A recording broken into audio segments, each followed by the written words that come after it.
خداوند کے زندہ جلالی نام میں آپ سب کو میری طرف سے سلام۔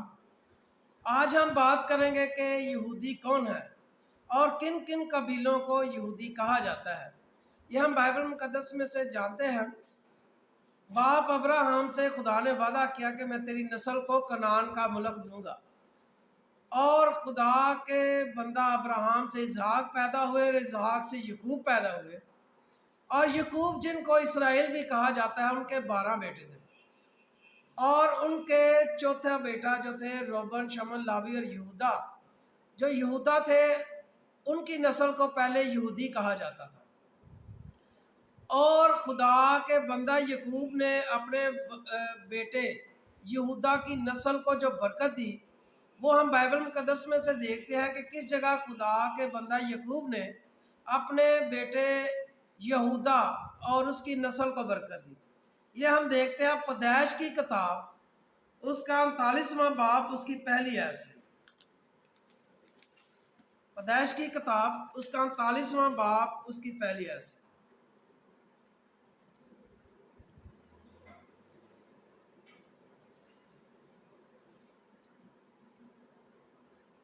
پیدائش کی کتاب اس کا 39واں باب اس کی 8 آیت سے۔ اے یہودا، تیرے بھائی تیری مدح کریں گے، تیرا ہاتھ تیرے دشمنوں کی گردن پر ہوگا، تیرے باپ کی اولاد تیرے آگے سرنگوں ہوگی۔ یہودا شیر ببر کا بچہ ہے۔ خداوند کے زندہ پاک کلام کے پڑھے اور سنے جانے پر خداوند کی بڑی برکت ہو۔ اس میں ہم نے دیکھا کہ خدا کے بندہ یعقوب نے اپنے بیٹے یہودا سے کیا کہا۔ اسے کہا کہ اے یہودا، تیرے بھائی تیری مدح کریں گے، تیرا ہاتھ تیرے دشمنوں کی گردن پر ہوگا، تیرے باپ کی اولاد تیرے آگے سرنگوں ہوگی۔ یہودا شیر ببر کا بچہ ہے۔ اس کے بعد ہم دیکھتے ہیں کہ خدا کے بندہ موسیٰ نے جو یہودا کے قبیلہ کو برکت دی، وہ کیا برکت ہے۔ یہ ہم دیکھتے ہیں استشنا کی کتاب اس کا 33واں باب اس کی 7 آیت سے۔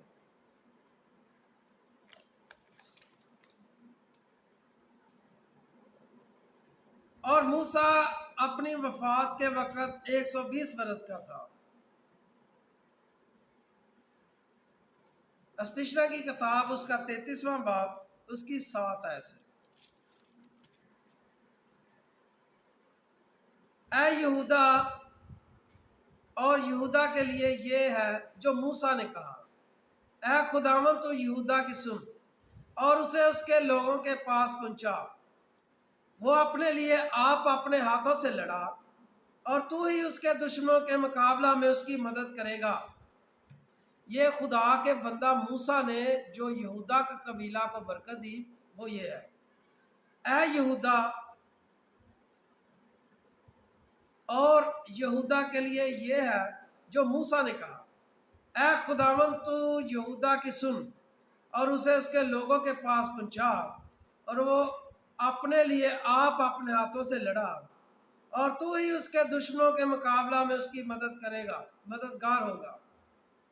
خداوند کے زندہ پاک کلام کے پڑھے اور سنے جانے پر خداوند کی بڑی برکت ہو۔ اب ہم دیکھتے ہیں کہ یہودا کے قبیلہ میں سے پہلے جو بادشاہ تھے وہ داؤد بادشاہ تھے، جن کے بارے میں لکھا کہ شاہ یہودا داؤد بادشاہ، اور ان کے بیٹے شاہ یہودا سلیمان بادشاہ۔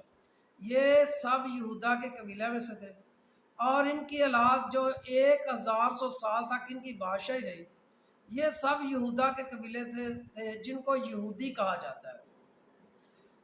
اور ہم دانیل نبی کو بھی دیکھتے ہیں جس کو شیروں کے آگے پھینکا گیا، ان کو وہ بھی یہودا کے اسیروں میں سے تھے، جن کو نبوکدنضر بادشاہ اسیر کر کے لے گیا، اور دانیل نبی کو خدا نے سرفراز کیا۔ یہ بھی یہودا کے قبیلہ میں سے تھے۔ اب بائبل مقدس میں سے ہم دیکھتے ہیں کہ یہودا کے قبیلہ کو ہی بادشاہی عطا کی گئی، اور داؤد بادشاہ تھے، اس کے بعد سلیمان بادشاہ، ان کے بیٹے رہبام بادشاہ اور امسیہ، اور اسی طرح مسایہ، یہ سب جو حزقیہ بادشاہ، یہ تمام جو ان کی نسل میں سے تھے، یہ شاہ یہودا کی نسل میں سے تھے، اور ان کو یہودی کہا جاتا تھا۔ لیکن جب سلیمان نبی کی وفات ہوئی تو اس کے بعد یہ تمام 12 قبیلے جو تھے یہ 2 گروہوں میں بانٹ گئے۔ ایک گروہ تھا جو یربام کے پاس تھا، جو سلیمان نبی کی وفات کے بعد یربام کے پاس تھا، جس کے پاس 10 قبیلے تھے۔ اور جب اس نے دیکھا کہ میرے پاس 10 قبیلے آ گئے ہیں تو اس نے اپنی بادشاہی بچانے کے لیے کہا کہ اگر لوگ ہیکل میں جائیں گے، یہودا میں جائیں گے تو مجھے مار ڈالیں گے اور میری بادشاہی ختم ہو جائے گی۔ اس لیے اس نے اپنے وزیروں سے، مشیروں سے مشورہ لیا کہ مجھے کیا کرنا چاہیے کہ لوگ ہیکل میں نہ جائیں۔ اس کے وزیروں اور مشیروں نے اسے مشورہ دیا کہ تو منع کر دے کہ کوئی یہودا میں نہ جائے۔ اگر لوگ یہودا میں جائیں گے تو لوگ ہیکل میں خدا کی عبادت کریں گے اور سلیمان کے بیٹے کے پیرو ہو کر تجھے مار ڈالیں گے۔ اس لیے اس نے اپنی بادشاہی بچانے کے لیے یہ حکم دیا کہ کوئی یہودا میں نہ جائے اور تمام لوگوں کو منع کر دیا، اور اس نے اپنی مرضی سے عید بھی مقرر کر لی جو بائبل مقدس میں نہیں، اور اس نے کہنوں کو بھی نکال دیا اور بل دیوتا کی عبادت شروع کر دی۔ یہ 10 قبیلے 1000 سال تک بل کی عبادت کرتے رہے اور وہ عید جو خدا نہیں دی اسے مانتے رہے۔ لیکن بنیامین کا قبیلہ، لاوی کا قبیلہ اور یہودا کا قبیلہ یہ خدا کی عبادت ہیکل میں کیا کرتے تھے، کیونکہ یہ یہودا کے قبیلہ میں سے تھے، اس لیے ان کو یہودی کہا جاتا ہے۔ بنیامین کا قبیلہ، لاوی کا قبیلہ اور یہودا کا قبیلہ، یہ ہم بائبل مقدس میں سے دیکھتے ہیں کہ یہ کس جگہ لکھا ہے یربام کے بارے میں، کہ یربام نے ان لوگوں کو نکال دیا جو ہیکل میں عبادت کرنے والے تھے، کہنوں کو بھی نکال دیا۔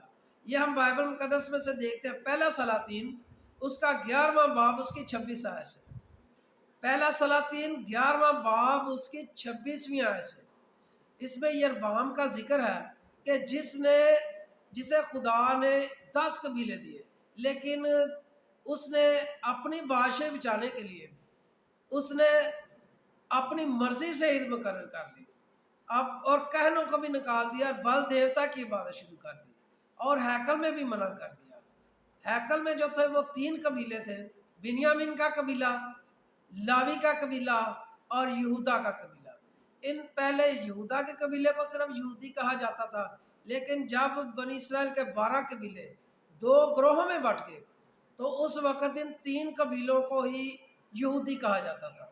بنیامین کا قبیلہ جو تھا، کیونکہ وہ پہلے سے یہودا میں تھا، کیونکہ سول بادشاہ پہلے اسرائیل کے بادشاہ تھے، وہ بنیامین کے قبیلہ میں سے تھے، اس لیے بنیامینی جو تھے وہ یہودا میں رہتے تھے، اور داؤد بادشاہ جو تھے وہ دوسرے بادشاہ تھے جو تمام اسرائیل کے بادشاہ تھے، اسی لیے یہودا کا قبیلہ اور بنیامین کا قبیلہ یہودا میں رہتے تھے۔ لیکن جب یربام بادشاہ بنا تو اس نے کہنوں کو بھی نکال دیا جو لاوی کے قبیلہ میں سے تھے، کہ جاؤ تم ہیکل میں جا کے عبادت کرو اور وہاں خدمت کرو۔ اس لیے یہ 3 قبیلے تھے جن کو اب یہودی کہا جاتا ہے، بلکہ اب جو ہے وہ تمام بنی اسرائیل کے قبیلوں کو یہودی بھی کہا جاتا ہے اور ان کو اسرائیل بھی کہا جاتا ہے۔ یہ تھی وہ معلومات جو بائبل مقدس میں ہے۔ جو لوگ بائبل مقدس کو پڑھتے ہیں ان کو تو اس چیز کا علم ہے، لیکن جو بائبل مقدس سے ناواقف ہے، یہ ہمارا میسج ان کے لیے ہے، کیونکہ جب میں فرانسیس آباد میں تھا اس وقت بھی میرے جاننے والے تھے، انہوں نے یہ سوال کیا تھا کہ یار یہودی کون ہوتے ہیں، اور میرا بھانجا بھی ہے، اور اس نے بھی مجھ سے کہا کہ مامو جی یہ یہودی کون ہے، ٹھیک ہے۔ اور سلیم کلونی میں بھی میرا ایک دوست تھا، اس کا بھائی ہے، اس نے بھی مجھ سے پوچھا تھا، اور بہت سارے لوگ جو ہیں وہ اکثر یہ سوال پوچھتے ہیں، اور میرا بتانے کا مقصد یہی ہے تاکہ یہ معلومات ان لوگوں تک بھی پہنچ سکے جو بائبل مقدس کو نہیں پڑھ سکتے، یا جو بائبل مقدس کو کبھی ان کو وقت نہیں ملتا کہ وہ بائبل مقدس کو پڑھ سکے۔ اس لیے میرا بتانے کا مقصد یہی ہے کہ جو لوگ نہیں پڑھ سکتے یا جن کو معلومات نہیں ہوتی ان تک یہ خدا کا کلام پہنچ سکے، اور وہ خدا کے کلام کے بارے میں، خدا کے لوگوں کے بارے میں معلومات حاصل کر سکے۔ مجھے امید ہے کہ یہ خدا کا زندہ پاک کلام جو بائبل مقدس میں سے ہم نے دیکھا اور یہ جانا کہ یہودی کون ہے اور یہ کس کی نسل سے ہے، یہ آپ کے لیے فائدہ مند ہوگا، اور خدا اس کے وسیلہ سے آپ کو اور مجھے اور ان تمام لوگوں کو جو اس پروگرام کو دیکھتے ہیں، جو سنتے ہیں، جو اسے شیئر کرتے ہیں، لائک کرتے ہیں، خدا ہم سب کو بڑی برکت عطا فرمائے۔ خدا آپ کے ساتھ اور میرے ساتھ اور ہماری تمام پریشانیوں کو، مصیبتوں کو، بلاؤں کو ہم سے دور کرے اور ہمیں بڑی برکت عطا فرمائے۔ خداوند کا شکر ہو، آمین۔